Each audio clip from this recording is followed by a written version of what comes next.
a liar? You gonna check this or what? What are you doing? What you mean what I'm doing? If we got history, then what are you doing then? Bye, bitch. Slaves, leave. That bitch. Benzino, welcome. It's good to have you here. Thanks for having me, Sharon. I must say you're super beautiful in person. Thank you. You have amazing eyes. You say this to all the ladies, don't you? I can't have your cake and eat it too, Sleeves. The days are over with. You gotta pick one or let them both loose. You're one of the stars of Love and Hip Hop Atlanta, as we that. all know. Yeah, thank you. How's the show been going so far? I know the last episode, you had to go in on Stevie a little bit. Well, you know, Stevie's my brother, so, you know, giving him advice is what I do. I mean, but at the same time, there's only so much advice you can give him, you know, in his love triangle. But with saying that, I don't think Joseline and MiMi's helping it either, you know. I mean, if everybody is kind of, you know, going for it and everybody's happy with their position, then, you know, I guess the triangle is cool. But it just seems like, you know, they're getting used to sharing one man, you know. I don't, you know, I think society is kind of getting used to that too, slowly but surely. Really? It seems like it really does. Why do you say that? It's not that shocking anymore, you know, for a guy to have his main, his side chick, and create one, you know, But that's not really fair for us women, though, is it? Does that work the other way around as well? well? I mean, maybe that means that there's a shortage of good men out here. You know, I've been that guy with the triangle, the square, the octagon. You know, as I've gotten older, I've kind of got more respect for women and more respect for the idea of a monogamous relationship.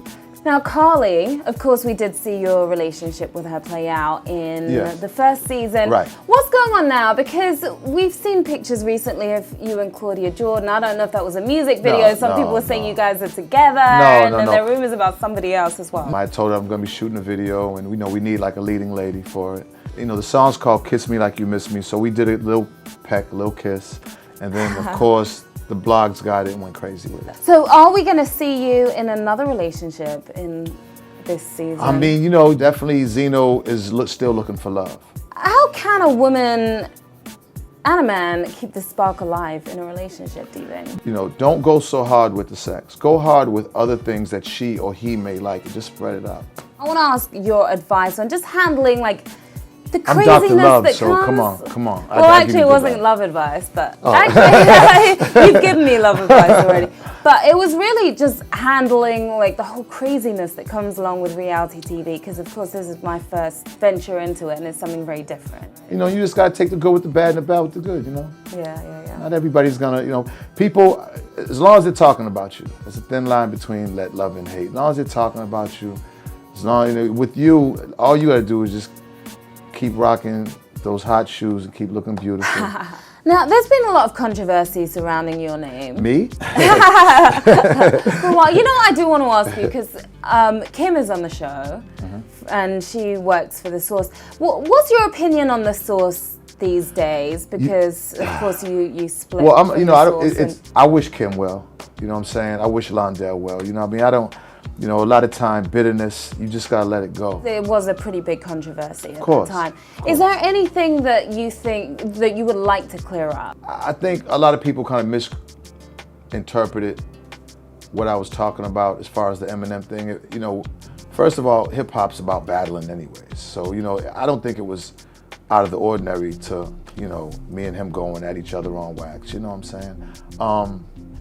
What I was really trying to let people understand is that hip hop, you know, gave a lot of people jobs from the streets. You know, hip hop is a culture that brought all the races together. It provided a lot of opportunity and money for the hoods, for the neighborhoods of America and the people that are in it. And I just was, you know, I just thought that at the time, you know, the Eminem, and I don't think he was being conscious of it, but I just think that the powers that be kind of needed a white rapper to kind of represent hip hop going to pop. I was a little, I could say upset about it, you know what I'm saying?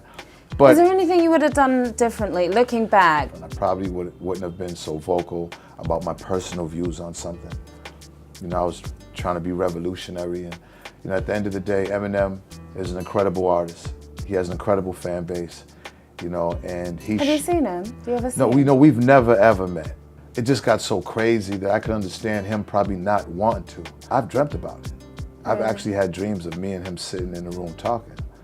You know. Would you like to make amends? I know it's years You know, later. But... I mean, it's been so long. You know, time heals everything, and you know, I'm not too big to go in a room with him and talk to him and apologize about some of the things I've said regarding his personal life, family, and everything on wax.